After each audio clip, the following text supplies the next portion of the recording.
Hello, and welcome to another episode number 8, Hard Conversations. I am your host. I'm Dr. Michelle J. Clark.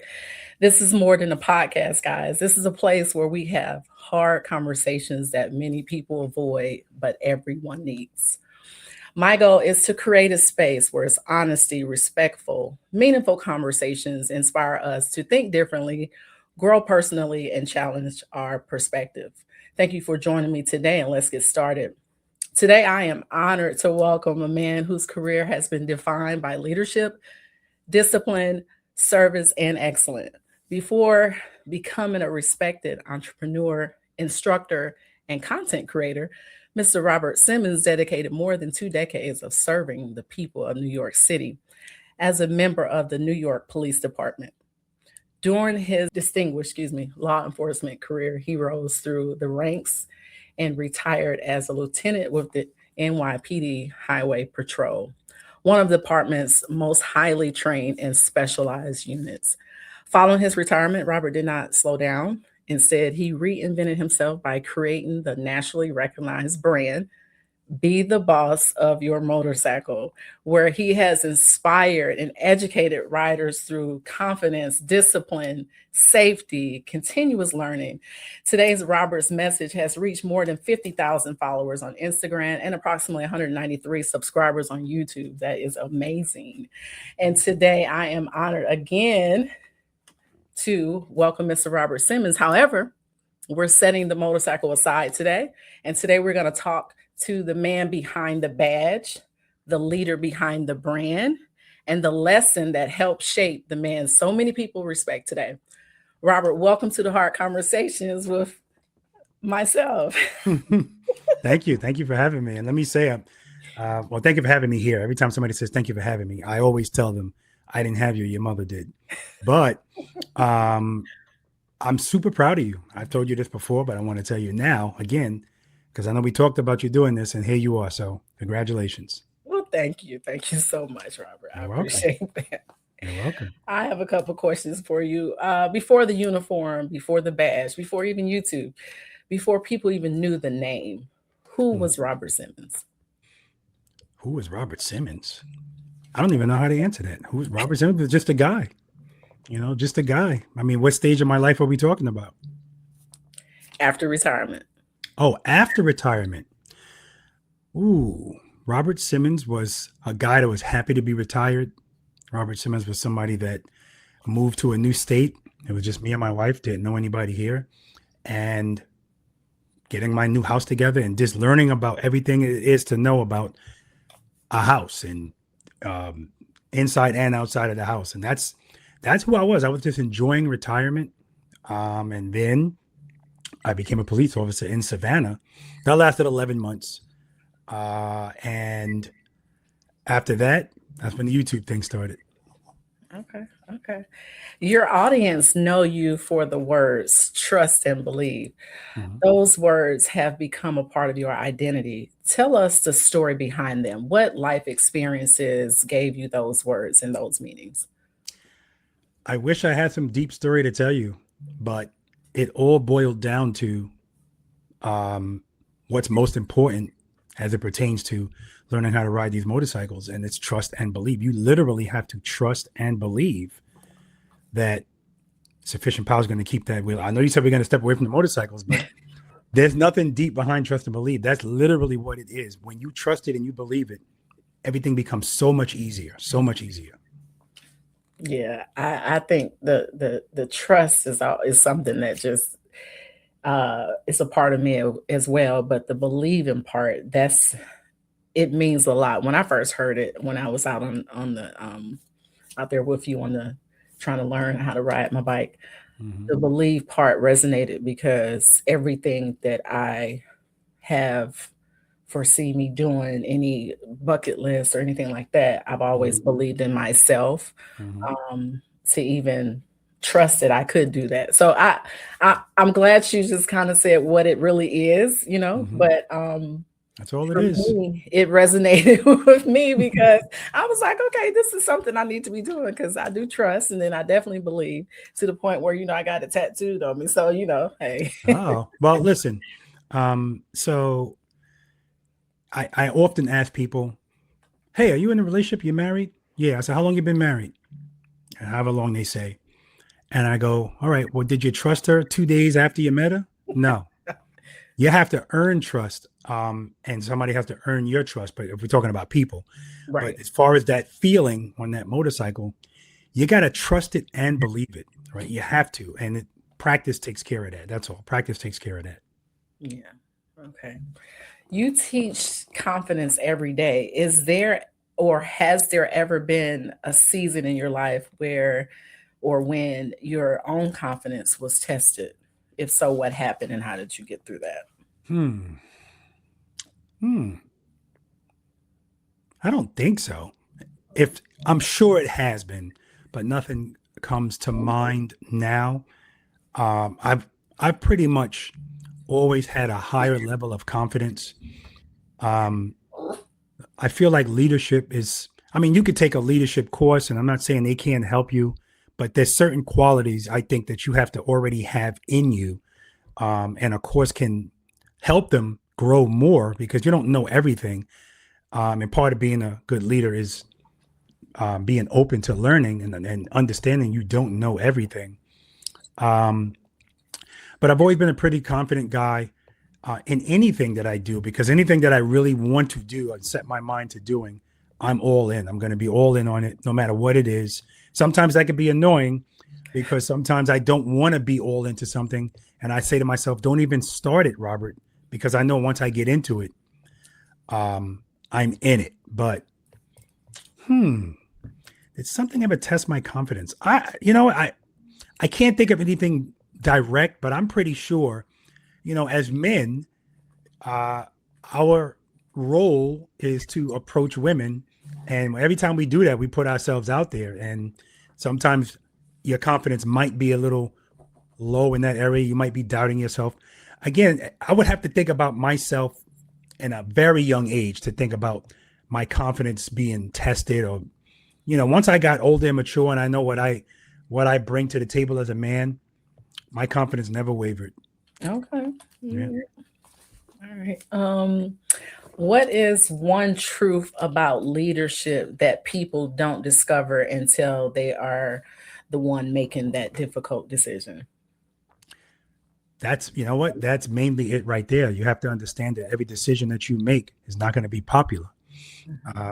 And, you know, a lot of people think that being a leader means you have to be stern and pointing your finger and stuff. There's a place for that. But being personable, being respectful. I used to always tell my sergeants, if you have to keep telling people you're the boss, then you're not a good boss. A good boss exudes that. They know it. That's why I say be the boss of your motorcycle, because if somebody's a boss of that motorcycle, you don't have to tell anybody. They could just look at you and they can see that you are. So that's the main thing is you can't steer away from making difficult decisions. And they're not going to always be popular decisions, but the best decision in the long run is a decision that you're going to have to make. Yeah, yeah, I believe that as well. It all boils down to that decision and how you're gonna, go about, you know, And how achieving you that. convey it and how Yeah, you convey it. yeah, That's what I meant by being personable. You have to know how to speak to people. You have to be empathetic. There's so many different qualities that go into leadership.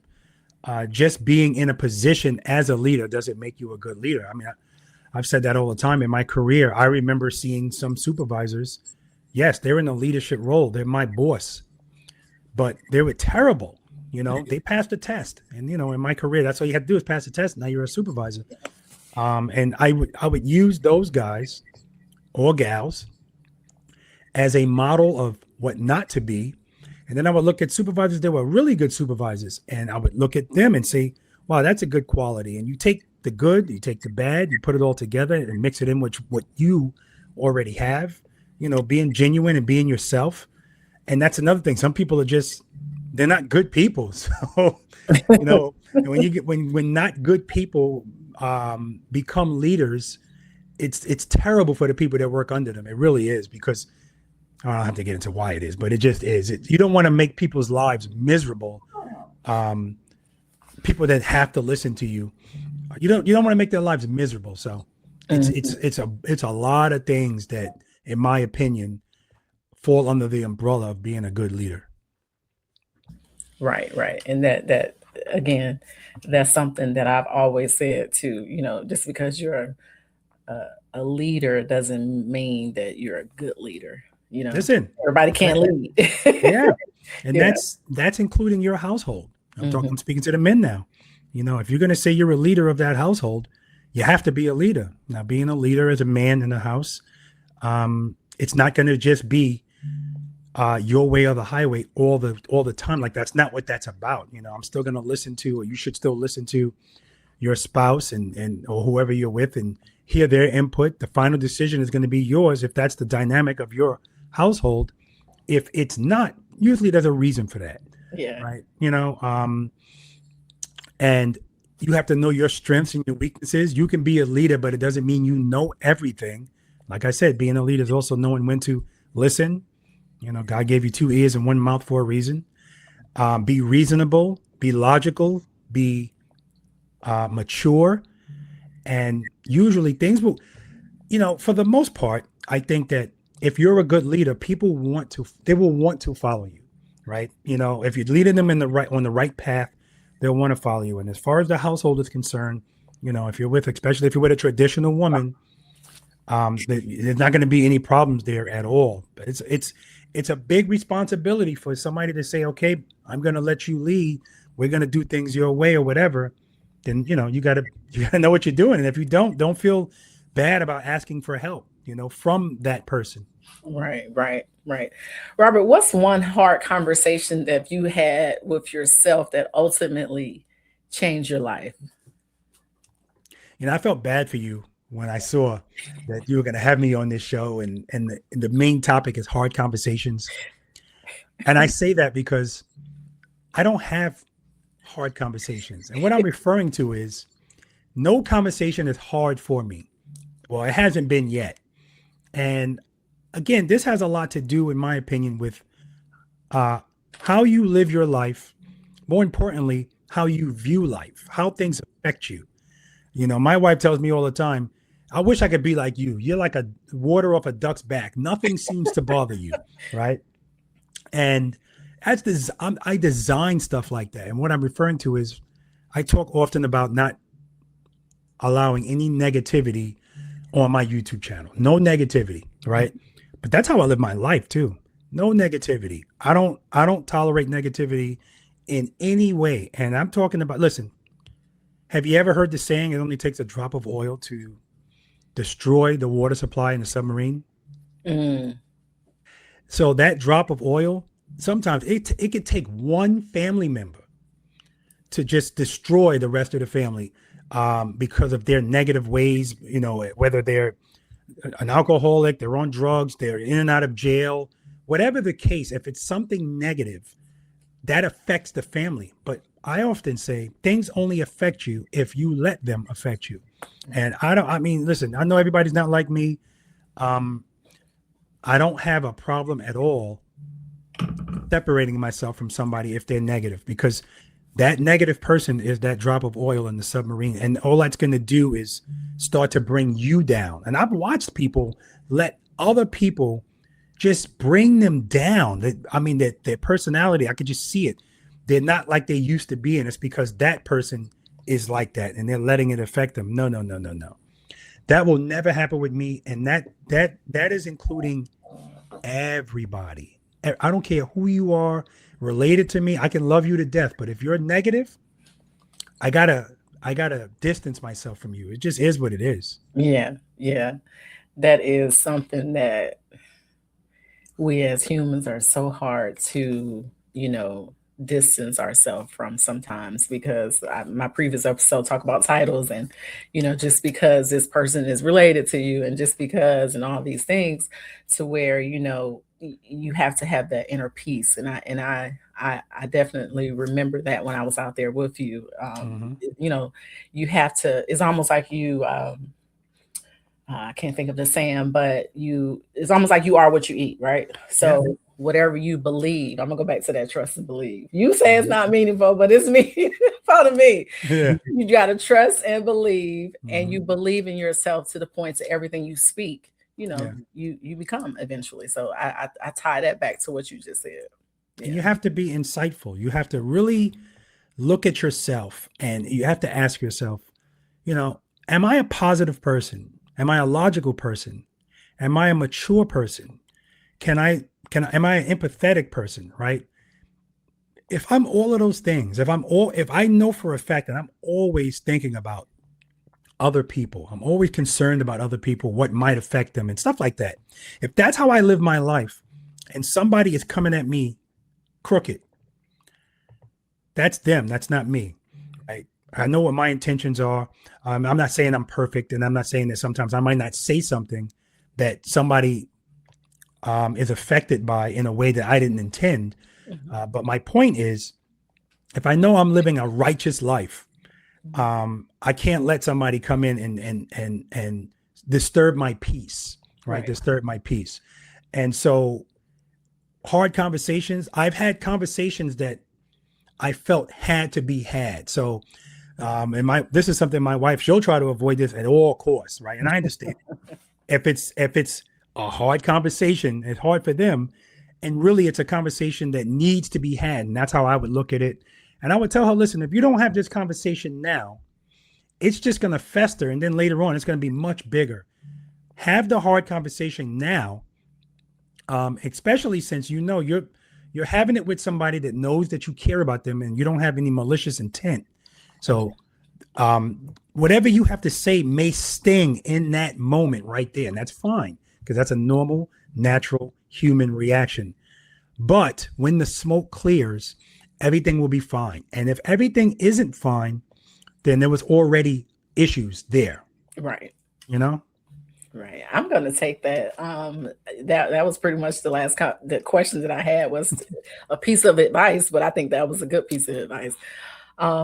Again, Robert, thank you for joining us on another episode 8 with Hard Conversation. If today's conversation encouraged you, challenged your thinking, or gave you something that you can reflect on, please like this video, subscribe to the channel, and share it with someone who needs to hear this message. I would love to hear from you as well. And just leave a comment below. Let us know, what hard conversations do you believe the world needs to have today? So until next time, don't be afraid to have the hard conversation. You just might change, or it just might change that person's life. So God bless, and we will see you on the next episode. Robert, thank you again for joining me today. Thank Thank you. you. All right. You have a good day. You too. Bye-bye.